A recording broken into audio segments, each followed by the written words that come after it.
நாட்டில் என்ன நடந்துக்கிட்டு இருக்கு சட்டமன்றத்தை பற்றி எங்கள் அண்ணன் பாரதி அண்ணன் சொன்னாங்க. சட்டமன்றத்தில் சட்டமன்றமாயா நடக்குது? 13 ஜோக்கராக இருந்தால் எப்படின்னே ரம்மி விளாடுறது? எங்கள் உதயநிதி தான் சொன்னார், 13 ஜோக்கராக இருந்தால் எப்படா ஜெயிக்கிறது? அதை விட நான் ஒரு உதாரணம் சொல்கிறேன். ஒரு கச்சேரினா பாடகர் இருக்கணும், மிருதங்கம் இருக்கணும், கஞ்சிரா இருக்கணும், கொன்னக்கோள் ஜதி சொல்கிறவன் இருக்கணும், வயலின் இருக்கணும். இது எல்லாம் சேர்ந்து தான் கச்சேரி. கலியுகவரதன் கண் கண்ட தெய்வமாய் காட்சியளிப்பது பழனியிலே தங்கடாக்கு திண்டண்டாக்கு திண்டண்டாக்கு திண்டுன்னு மிருதங்கம். தீம் தக்கிட்ட சொன்னுதா தாம் தச்சுனுதா அப்படின்னு கொன்னக்கோள் ஜதி. கடம் அடிப்பான். வயலின் தான் தான் தான் தான் இப்படி நடந்தால் தான் கச்சேரி. எல்லா பேருமே ஜால்ரா வச்சுக்கிட்டு கலியுக சைஞ்சக் சைஞ்சக் சைஞ்சக்னு அடித்தா கச்சேரியில் கல்லை கொண்டு எறிவானா எரிய மாட்டானா? அம்புட்டும் ஜால்ரா வாங்குறாங்க பாருங்க. பல்பு டெய்லி முதலமைச்சரே 5000 வாட்ஸ் பல்பு வாங்கினார் முதல் கூட்டத்தில். பட்டு வேஷ்டி மாப்பிள்ளை மாதிரி அழகாக இருந்தார் அன்னைக்கு. என்றைக்குமே முகத்தில் எந்த ரியாக்ஷனுமே இல்லாத நம்ம மாண்புமிகு முதலமைச்சர் அன்னைக்கு ஒரு நாள் சிரித்தார். அந்த சிரிக்க வச்சது கூட எங்கள் அண்ணன் எம்ஆர்கே பன்னீர்செல்வம் தான். அவங்க என்னென்னமோ பேசி தலைவரை சிரிக்க வைக்கலாம்னு நினச்சாங்க. ஒவ்வொரு மந்திரி எந்திரிச்சு ஆகாகா ஓகாகா வானமே வையமே பூமியை தரைய அப்படின்னாங்க. நான் மாப்பிள்ளை என்னென்னமோ விட்ட போடுறோம், ஒன்றும் வேலையாக மாட்டேங்குது. அன்னைக்கு வாங்கினார் பாருங்க ஒரு பல்பு.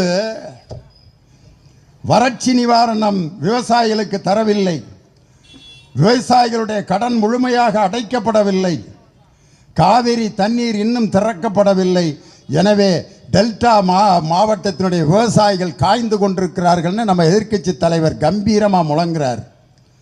நம்ம மாண்புமிகு முதல்வர் எந்திரிச்சாங்க. மாண்புமிகு சி ஜோசப் விஜய் பட்டு வேஷ்டியோட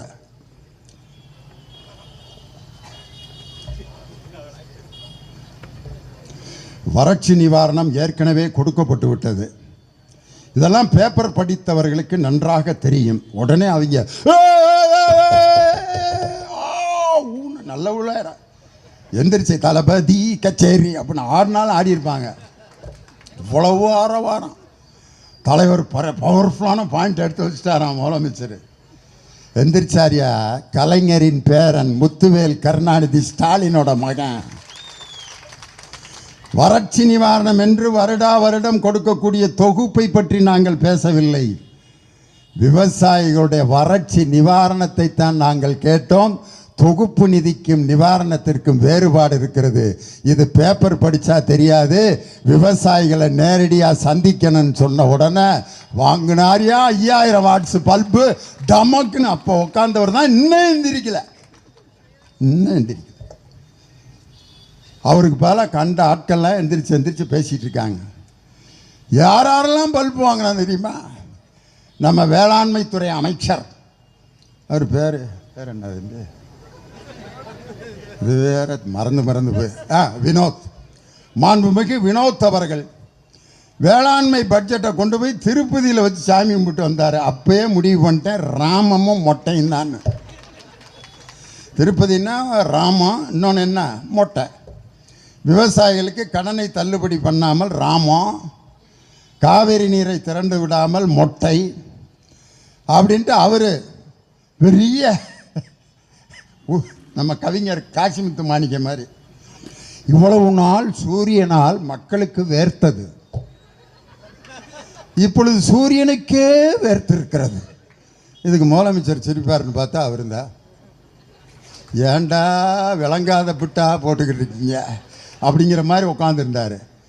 எங்கள் அண்ணன் சிங்கம் ஓ பன்னீர்செல்வம் எந்திரிச்சாரியா, 1000 ராக்கெட்டுகள் விட்டாலும் சூரியனை யாரும் நெருங்க முடியாது, அந்த சூரியனை யாரும் தொட முடியாதுன்னு யார் சொன்னா? எங்கள் அண்ணன் ஓபிஎஸ் எந்திரிச்சு சொன்னார். அவரு கொடுத்தாரு பாருங்க ஒரு பல்பு, மாண்புமிகு அண்ணன் செங்கோட்டையனுக்கு. நீங்கள் யாருடைய படத்தை இப்பொழுது பாக்கெட்டில் வைத்திருக்கிறீர்கள்? யாரு? எங்க ஐயா செங்கோட்டையன். பெரிய கண்டுபிடிப்பு. நான் பாருங்க புரட்சி தலைவி அம்மா அவர்களுடைய படத்தை பாக்கெட்டில் வச்சிருக்கேன். அதுக்கும் ஓபிஎஸ் கொடுத்தாரு 2000 வாட்ஸ் பல்பு. நான் எந்த கட்சியில் இருக்கிறேனோ அந்த கட்சிக்கு விசுவாசமாக தலைவருடைய படத்தை வச்சிருக்கேன். உங்களை மாதிரி போட்டோவை வச்சு ஏமாத்துறவன் நான் இல்லைன்னாரு. அந்த கட்சியில் இருக்கவங்க விஜய் படத்தை தானே பாக்கெட்டில் வச்சுருக்கணும். இது என்ன மீனுக்கு தலையும் பாம்புக்கு வாழுமா? வாங்கினாரா பல்பு? அதுக்கடுத்து பொதுப்பணித்துறை அமைச்சர். எல்லா அமைச்சருக்கும் அவர் தான் எந்திரிச்சு பதில் சொல்லிக்கிட்டு இருக்கார். அவர் எந்திரிச்சு நீட் தேர்வை முதலில் பாராளுமன்றத்திலே கொண்டு வந்தது அன்று துணை அமைச்சராக இருந்த காந்தி செல்வன் திமுக. ஒன்று எல்லாம் எந்திரிச்சார் நம்ம கொறடா. துணை அமைச்சர்லாம் தீர்மானம்லாம் கொண்டு வர முடியாதுங்க. அன்னைக்கு இருந்த குலாம் நபி ஆசாத் அவர் தான் அன்னைக்கு சுகாதாரத்துறை அமைச்சராக இருந்தார். அவர் தான் கொண்டு வந்தார். கொண்டு வந்த நீட் தேர்வை எங்கள் மாநிலத்துக்கு நாங்கள் வைக்க மாட்டோம்னு சொல்லி மற்ற மாநிலங்களெல்லாம் நீட் தேர்வை நடத்திய போது அதை மறுத்து நீட் தேர்வை நடத்தாமல் தடுத்த தலைவன் முத்தமிழறிஞர் டாக்டர் கலைஞர்னாரா? வாங்கினாரா ஒரு பல்பு? ஏதாவது நல்ல விஷயம் பேசிகிட்டு இருக்கப்ப டக்குன்னு டைவர்ஷன் எடுப்பாங்க. அதுக்குன்னு ஒரு அமைச்சரை வச்சுருக்காங்க. அவர் தான் மின்சாரம் மற்றும் சட்டத்துறை அமைச்சர். வேறு என்னமோ பேசியிருக்கேன். அவர் எந்திரிச்சு 4 ஆண்டுகள் எதற்கும் பயப்படாமல் இருந்தவர் எங்களுடைய முதலமைச்சர். ஒன்று இப்போ அதை யாராவது கேட்டாங்களா? காவிரி தண்ணியை பற்றி பேசிக்கிட்டு இருக்கான். 4 வருஷம் பயப்படாமல் இருந்தாராம். நான் மட்டும் சட்டமன்றத்தில் இருந்திருந்தேன்னா இந்த பதில் சொல்லியிருப்பேன். உங்கள் முதலமைச்சர் எதற்குமே பயப்படவில்லை என்று நிர்மல்குமார் அவர்கள் தெரிவித்தார். கரூரிலே 41 பேர் இறந்த பிறகு 40 நாட்கள் அறையை விட்டு வெளியே வராமல் இருந்ததற்கு பெயர் வீரமா பயமான்னு கேட்டிருப்பேன். நான் கேட்கணும்னு நினச்சாங்க. அதுதான் நம்ம சபாநாயகர்னு ஒருத்தர் யாரையுமே பேச விட மாட்டேங்கிறாரு. அவருக்கே தங்கம் தென்னரசு பல்பு கொடுத்தாரு. பொய் அப்படிங்கிற வார்த்தையை நிதியமைச்சர் சொன்னோன்னே பொய் என்ற வார்த்தையை கூறக்கூடாது சட்டமன்றத்தின் விதின்னாரு. நம்ம முன்னாள் நிதியமைச்சர் தம்பி தங்கம் தென்னரசு எந்திரிச்சு பொய் என்ற வார்த்தையை சொல்லக்கூடாது என்று விதி கிடையாது, உறுப்பினர் அவர்கள் பொய் சொல்கிறார்கள் என்று சொல்லத்தான் கூடாது என்று விதி. திருக்குறளை காமிச்சார். பொய்மையும் வாய்மையிடத்து புரைதீர்ந்த நன்மை பயக்குமெனின் அப்படின்ற திருக்குறளை நான் சட்டமன்றத்தில் சொல்லும்போது பொய்யின்னு அதில் வார்த்தை வந்திருக்குன்னு சொல்லாமல் விட முடியுமா அப்படின்னாரு. எஸ், பல்பு ஃபைனல் பல்பு எது தெரியுமா? 3 மாதங்களில் 15,000 கோடி கஜானாவில் கொண்டு வந்து சேர்த்தோம். யாரு? மாண்புமிகு நிதியமைச்சர் மரிய வில்சன். தங்கந்தனரசு எந்திரிச்சு அந்த 15,000 கோடி என்னென்ன இதில் வந்துச்சுன்னு லிஸ்ட்டு கொடுத்தீங்கன்னா நாங்கள் நோட் பண்ணிக்கிறோன்னாரு. It is impeccable and unshakeable forest expected அது என்ன எக்ஸ்பெக்டட்னு தெரில. எதிர்பார்த்தோம், வந்துக்கிட்டு இருக்குன்னு தேவையாங்கிறேன் நான். நேரம் நம் தலைவர் முதலமைச்சராக முத்துவேல் கருணாநிதி ஸ்டாலின் அவர்கள் இருந்திருந்தால் எங்கள் சகோதரிகளுக்கு 8,000 ரூபா கூப்பன் கிடச்சிருக்கான். 3 பொருள்களை நேரம் வீட்டில் வாங்கி நீங்கள் சேர்த்துருப்பீங்க. ஆனால் இன்னைக்கு எல்லாத்துக்கும் அல்வா. ஆனால் அண்ணன் சீர் ஒவ்வொரு அது எப்படி பேசினாரு மேடையில் பிரச்சாரத்தை. நாங்கள் ஆட்சிக்கு வந்த அடுத்த நொடியே கன்னியாகுமரியிலிருந்து சென்னை வரைக்கும் அனைத்து பெண்களும் பேருந்திலே இலவச பயணம் செய்யலாம். 5 கிலோ அல்வா மாவே இல்லாமல் கிண்டி நம்ம சகோதரிகளுக்கு கொடுத்து அதுக்கெல்லாம் ஏற்கனவே என் தலைவன் கொடுத்த அந்த திட்டத்தில் தான் ஐயா மகளிர் விடியல் பயணம் என்ற விடியல் பயணம் இன்னைக்கு நடந்துகிட்டு இருக்கு. அதுலேயும் விடியல் என்ற வார்த்தையை எடுத்திருக்காங்க. விடியல் என்றால் என்ன அர்த்தம்? இருளை நீக்குகின்ற வெளிச்சம். இருண்ட ஆட்சிக்கு விடியல் என்றால் பிடிக்காது. அதனால தான் விடியல் என்ற வார்த்தையை நீக்கி இருக்கிறார். பேரை மாற்றுவது ஏன்? தலைவர் கலைஞருடைய பெயரை எடுத்துவிட்டு கலைஞர் இல்லம் என்ற திட்டத்தை என்னமோ ஒரு இல்லம்னு மாற்றி வச்சிருக்காங்க. என் தலைவருடைய பெயரை நீக்குவதற்கு யாருக்கும் உரிமை இல்லை. இன்னைக்கு காவல்துறை அதிகாரிகள் எவ்வளவோ நின்றுட்டு இருக்காங்க. என் சகோதரியும் காவல்துறை அதிகாரியா அப்படி பேண்ட் ஷர்ட் போட்டு நின்று அப்படி ஒரு சல்யூட் அடிக்கிறாங்க பார். அந்த ஒவ்வொரு காவல்துறை அதிகாரியும் தன் அதிகாரத்தை செலுத்தும் போது அவர்களிடம் வாழ்ந்து கொண்டிருப்பது என் தானை தலைவர் டாக்டர் கலைஞர். நீங்க கன்னியாகுமரியிலிருந்து காஷ்மீர் வரைக்கும் இலவச அப்படின்னு வாக்குறுதி கொடுக்குறீங்களே, அந்த பேருந்தை அரசுடைமை ஆக்கிய தலைவன் என் தானை தலைவர் டாக்டர் கலைஞர். எத்தனை திட்டம்யா சொல்றது என் தலைவரை பற்றி. ஒரே ஒரு சம்பவம் சொல்கிறேன். என் தலைவர் மீது அன்று முதலமைச்சராக இருந்த எம்ஜிஆர் சர்க்காரியா கமிஷன் என்று அவர் நிறைய ஊழல் செய்தார்னு ஒரு கமிஷனுடைய விசாரணை நடக்குது தலைவர் பேரில். அந்த சர்க்காரியா கமிஷனில் தலைவர் மீது கொடுக்கப்பட்ட ஊழல் பட்டியலெல்லாம் அந்த கமிஷனை விசாரிக்கக்கூடிய ராஜகோபால் அப்படிங்கிற சிபிஐயோட டைரக்டர் ஜெனரல் அவர் தான் வந்து விசாரிக்கிறாரு. எம்ஜிஆர் யாரோ எழுதி கொடுத்த குற்றச்சாட்டுகளெல்லாம் ஆதாரம் இல்லாமல் கையெழுத்தை போட்டு அதை கொண்டு போய் கொடுத்துட்டாரு. அந்த ராஜகோபால்ங்கிற சிபிஐ டைரக்டர் ஜெனரல் கோபாலபுரத்துக்கு விசாரணைக்கு போகிறாரு. கூட தியாகராஜன் ஒரு இன்ஸ்பெக்டரு. தலைவர் உட்காந்துருக்காரு. உள்ளே நுழைஞ்சோன்னே நாங்கள் சிபிஐலேருந்து வந்திருக்கோம். தலைவர் வாங்க வாங்க உட்காருங்க, காப்பி குடிக்கிறீங்கள? சிபிஐக்காரனுக்கு காப்பி மூட்டை முடிச்சோடு இருக்கேன், கைது பண்ணுறதுன்னா கூட்டிகிட்டு போங்கன்றிருக்காரு. ஐயா நாங்கள் சிபிஐலேருந்து வந்திருக்கோம், கைது பண்ண வரலங்க, விசாரணைக்கு வந்திருக்கோம். அந்த தியாகராஜன் ஒரு இன்ஸ்பெக்டர் பக்கத்தில் ஒரு பைய வச்சுருந்துருக்காரு. அந்த பையவே தலைவர் பார்த்துக்கிட்டே இருந்திருக்காரு. எதுக்குடா விசாரணைக்கு வந்தவன் இத்தத்தண்டி மூட்டையை எதுக்கு பக்கத்தில் வச்சுருக்காரு? எல்லா விசாரணையும் முடிஞ்சோன்னே அந்த பையிலேருந்து ஒரு சத்தம் கேட்டிருக்கு, டொப் அப்படின்னு. என்னடான்னு பார்த்தா டேப் ரெக்கார்டர் உள்ளே வச்சுருந்துருக்காங்க. இன்றைக்கி எப்படி சிசிடிவி கேமரா மாதிரி அன்றைக்கெல்லாம் இல்லை. அதனால் டேப் ரெக்கார்டரில் தலைவருடைய விசாரணையை பூரா ரெக்கார்ட் பண்ணியிருக்காங்க. தலைவர் மாதிரி ரெக்கார்டெல்லாம் பண்ணியாச்சா அப்படின்ட்டுருக்காரு. இல்லை அது தெரியாமல் பண்ணிட்டீங்கல்ல, என் மீது ஏதாவது குற்றம் இருந்தால் சொல்லுங்கள், நான் அதற்கு விளக்கம் தருகிறேன் என்று சொன்னார். இதுவரை அந்த குற்றங்கள் எதுவும் நிரூபிக்கப்படவில்லை. என் தலைவரை பார்த்து அன்னைக்கு எல்லாரும் வணக்கம் சொல்லிட்டு ஒரு திருக்குறளை சொல்கிறாரு. தன்னை எதிர்த்து சமர்புரிய வந்தவனிடம் நடுக்கத்தை காட்டாமல் எவன் இருக்கிறானோ அவன்தான் தலைவன். அந்த திருக்குறளை எழுதியிருக்காரு யார்? அன்னைக்கு சிபிஐ டைரக்டர் ஜெனரலாக இருந்த ராஜகோபால் தன்னுடைய வாழ்க்கை வரலாறில் இந்த சம்பவத்தை எழுதியிருக்காரியா என் தலைவன் டாக்டர் கலைஞரை பற்றி. அப்படிப்பட்ட ஒரு தலைவர் பெற்றெடுத்த முத்துவேல் கருணாநிதி ஸ்டாலின் இன்னைக்கு ஏதோ ஒரு ஃப்ளூக்கில் 1000 முதலமைச்சர்கள் நமக்கு கிடப்பாங்க. முத்துவேல் கருணாநிதி ஸ்டாலின் மாதிரி ஒரு தலைவன் இதுவரைக்கும் வேற எந்த இயக்கத்துக்கும் கிடைக்க மாட்டாங்க. தோல்விக்கு நான் பொறுப்பேற்றுக் கொள்கிறேன் சொன்னார் பாரு. இந்த துணிச்சல் வேற எந்த தலைவனுக்கு வராதியா?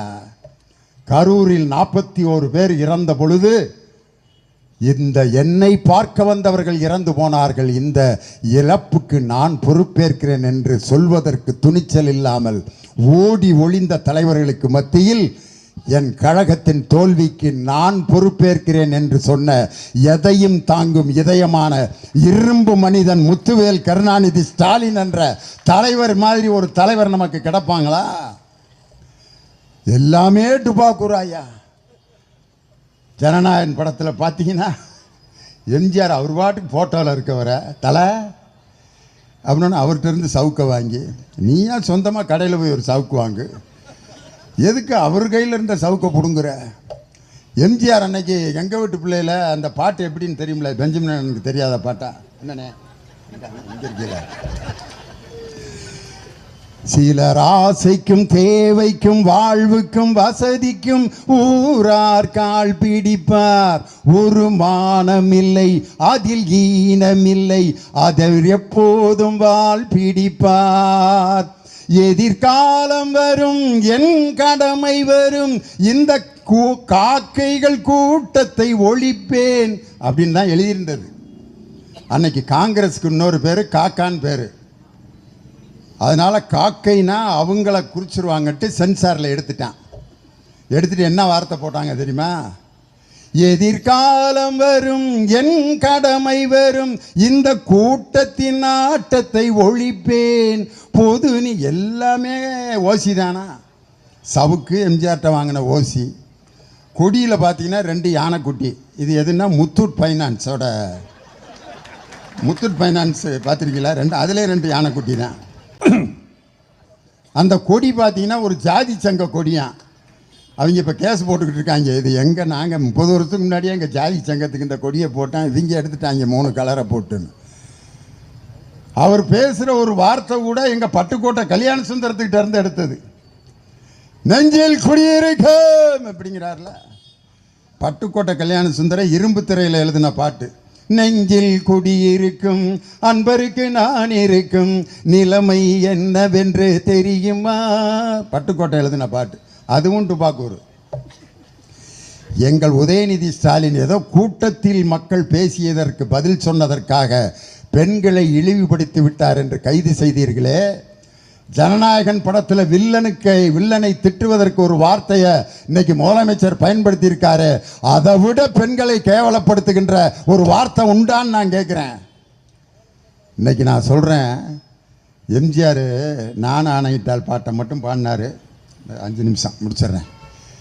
எம்ஜிஆர் இவருக்குன்னு இன்னும் நிறைய பாட்டு இருக்கு, பாடவா?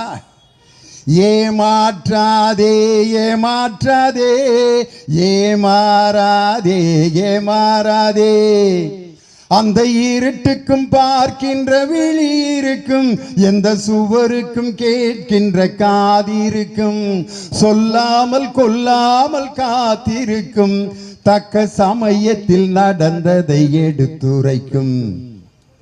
கரூர் பிரச்சனையில் தப்பிச்சிடலான்னு நினைக்காதீங்க ப்ரோ. அந்த இருட்டுக்கும் பார்க்கின்ற வெளியிருக்கும், எந்த சுவருக்கும் கேட்கின்ற காதிருக்கும், சொல்லாமல் கொள்ளாமல் காத்திருக்கும், தக்க சமயத்தில் நடந்ததை எடுத்துரைக்கும். அன்னைக்கே எம்ஜிஆர் பாடிட்டார். வெயிட் ப்ரோ வெயிட் இருக்கு. இன்னொரு பாட்டு இருக்கு, எம்ஜிஆர் பாட்டு, எனக்கு ரொம்ப பிடிச்ச பாட்டு. நாளொரு மேடை பொழுதொரு நடிப்பு, அவன் பேர் மனிதன் அல்ல, நாவில் ஒன்று நினைவில் ஒன்று, அதன் பேர் உள்ளமல்ல, உள்ளத்தில் இருப்பதை உதட்டில் வைப்பவன் எவனோ அவனே மனிதன், ஊரார் பணத்தில் உயிரை வளைப்பவன் உலகத்தில் கோழைகள் தலைவன், உலகத்தில் கோழைகள் தலைவன், நாளொரு மேடை பொழுதொரு நடிப்பு, அவன் பேர் மனிதன் அல்ல. இன்னொரு பாட்டு இன்னைக்கு முதலமைச்சர் எம்ஜிஆர் பாடியிருக்கார்.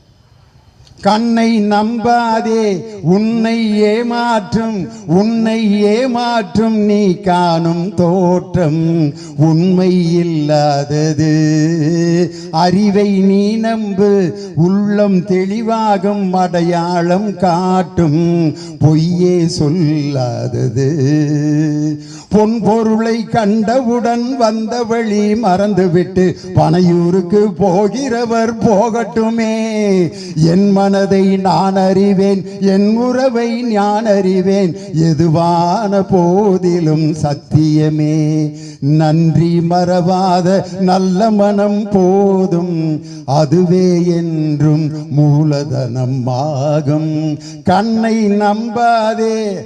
ப்ரோ, உங்க கூட இருக்க அந்த கூட்டணி கட்சிகளை எல்லாம் நம்பி நீங்க உட்கார்ந்துருக்கீங்க. நாங்கள் எங்கள் உடம்புல இருந்த கோமணத்தை நாங்கள் கழட்டி போட்டோம். அதுதான் இன்னைக்கு உங்களுக்கு பட்டு வேட்டி. புரிஞ்சவங்க புரிஞ்சுக்கிறீங்க. நாங்கள் முகம் துடைக்கிறதுக்கு வச்சுருந்த கர்ச்சிப்பு தான் இன்னைக்கு நீங்கள் தோளில் போட்டிருக்க துண்டு. நாங்கள் கையில் வச்சுருந்த குச்சி தான் நீங்கள் உட்கார்ந்துருக்கிற நாற்காலி. இன்னைக்கு நான் சொல்கிறேன், அந்த கூட்டணி கட்சியினுடைய ஆட்சியில் இன்னைக்கு ஓடிக்கிட்டு இருக்கு. இன்னைக்கு அந்த கூட்டணி கட்சியே ஒன்றொன்னா அப்படியே பார்க்குது, என்னடா அப்படின்ட்டு. நான் என்னைக்கு வைகோ அண்ணன் போய் சேர்ந்தாரோ நான் முடிவு பண்ணிட்டேன், மேட்ரு சீக்கிரம் ஜிந்தாபாத் ஆயிரும்டான். சட்டமன்றத்தில் வந்து முதலமைச்சர் தான் அப்படின்னார்ல, என் தலைவர் இப்படி தான் காமிச்சார். என்ன அர்த்தம்னா பேசி முடிச்சிட்டோன்ட்டு. அதை கூட ஒழுங்காக காட்டாமல் இந்த அப்படின்னார். இதுக்கு என்ன அர்த்தம்னா, உங்கள் தமிழ்நாட்டு மக்களையெல்லாம் தொடர்ந்து கழுத்தறுக்க போகிறேன், காத்திருங்க. 6 சிலிண்டரா ஒன்றும் கிடைக்காது அப்படின்னு அர்த்தம். இன்னைக்கு அவர் அந்த கூட்டணி கட்சியெலாம் எங்கள் அண்ணன் வைகோ அவர்கள் என்னைக்கு போனாரோ, அவர் வெளியிட்ட புஸ்தகத்தை அவர் வெளியிடுவார்னு கூப்பிட்டதுக்கு வரமாட்டேன்ட்டார்.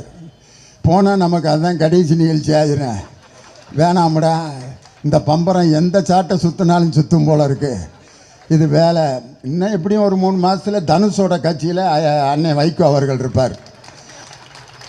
உலகத்தில் உள்ள தலைவர்களிலே நான் மிகச்சிறந்த தலைவனாக தனுஷ் அவர்களை பார்க்கிறேன். ஜெர்மனியில் இருக்கக்கூடிய ஹிட்லர் இருக்கிறாரே, ஹிட்லர் பேசினாலும் பேசுவார். உண்மையிலே வைகோ அவர்கள் மேலே நான் மிகப்பெரிய மரியாதை வச்சுருக்கேன். அப்படிப்பட்ட ஒரு பேச்சாளனை என் வாழ்க்கையில் இதுவரை நான் பார்த்ததில்லை. அவருடைய பேச்சுக்கு நான்லாம் அடிமை. ஆனால் அரசியலில் இப்படி ஒரு கேவலமான மனிதன், இப்படி ஒரு துரோகியை நான் பார்த்ததில்லை. துரோகிங்கிற வார்த்தையை சொல்கிறதுக்கு மன்னிக்கணும். என் தலைவர்கிட்ட கேட்டாங்க, நீங்கள் புண்பட்டது எப்போது, பண்பட்டது எப்போது?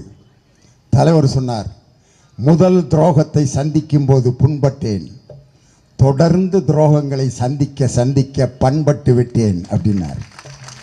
இன்னைக்கு பண்பட்ட ஒரு தலைவர் தாயா என் தலைவன் முத்துவேல் கருணாநிதி ஸ்டாலின். ஒரே ஒரு சம்பவத்தை சொல்லி முடிச்சிடறேன், ரொம்ப லேட் ஆயிடுச்சு. ஒரு பூட்டை பூட்டிட்டு வீட்டிலேருந்து போயிடுறாங்க. சாவி காணா போயிடுது. சாவியை காணா போட்டமே வீட்டு ஓனர். பூட்டை வந்து திருப்பி திறக்கணும்னு பார்க்குறாங்க, சாவி இல்லை. என்ன பண்ணுறது? எம்ஜிஆர்னா பின்னாடி வந்து டம்முன்னு இடிப்பார், திறந்துறான்.